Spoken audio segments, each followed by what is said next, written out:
Having difficulty steering can have multiple causes in a vehicle, but it's important to be able to pinpoint exactly what it is because sometimes you can misdiagnose it, repair something that you think is broken, and still end up with the same exact problem. I'm turning the steering wheel right now and I'm not hearing any whining from the power steering pump. I'm not hearing any belt squeal, but look closely here. It is very easy at times to turn and then very difficult. It kind of stops and then keeps going again and then stops and then keeps going again.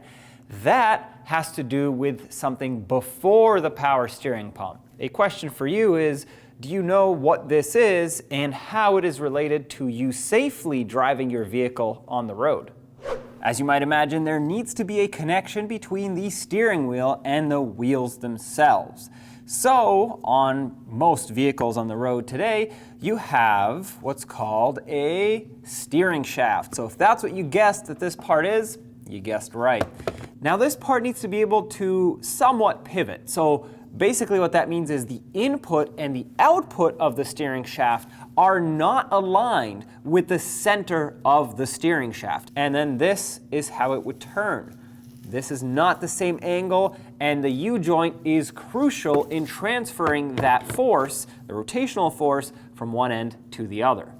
When these U-joints seize up, that is when you get issues like what you just saw when I was trying to turn the steering wheel and it was moving freely, getting stuck, moving freely, getting stuck. Because as it tries to turn like this is the end that's bad on this one.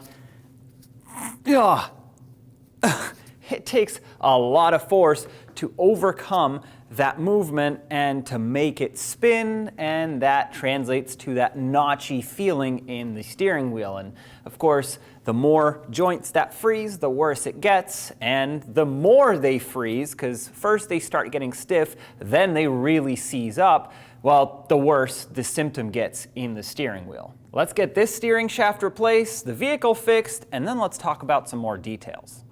On most vehicles, replacing a steering shaft is fairly easy. Now, what you have to keep in mind is that when you disconnect it, the steering wheel can spin freely. So as you unbolt the two ends of your steering shaft, you can keep the steering wheel moving freely for now so you can access your bolts. However, before you remove the steering shaft, use the seat belt of the vehicle or whatever else you have and loop it through the steering wheel so it doesn't spin over and over and over, because it can, and that would damage the clock spring which sits behind your airbag inside the steering wheel, or on the steering column I should say.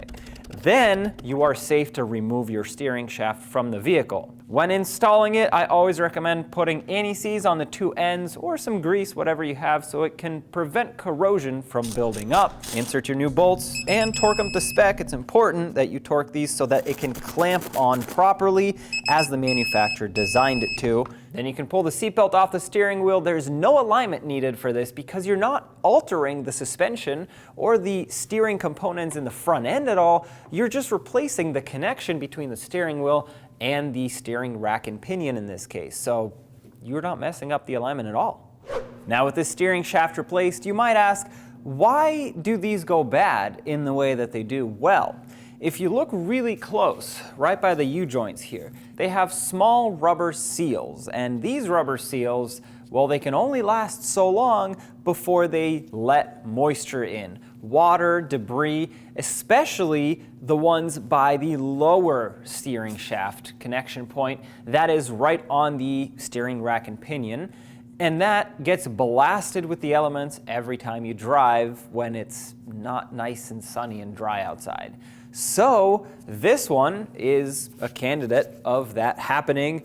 The seals let water in and have seized up this U-joint right here, which you can actually tell has a little bit of orange tint to it, and that is rust. It has rusted inside of that joint and it can no longer pivot as it should. Let's say you're driving down the road and you're going regular road speed. So let's assume 30 miles an hour, maybe 25 around a turn. You turn the steering wheel to the right. Well, as you turn it, sure, the vehicle turns right, but then you expect it to want to self-center or self-correct, but this does not, because the steering shaft, or the frozen U-joint in that steering shaft, is making the steering wheel stay stuck in that position. It just can't self-correct because this is having a really hard time turning. But what do? You have to go straight, so you add left-hand input. Well, at that point, it goes over that little hump, it unfreezes, and then the vehicle kind of swerves a little to the left and then back to the right as you self-correct it. So as you can see, this can be somewhat of an uncomfortable situation as you're driving. It just feels awkward driving a vehicle like that because you have to constantly force it in the direction that you want it to go every time it gets stuck. So that's why, to me, that's a safety concern, and I would address this as soon as possible, preferably when you start getting symptoms that the steering wheel is becoming difficult to turn at times.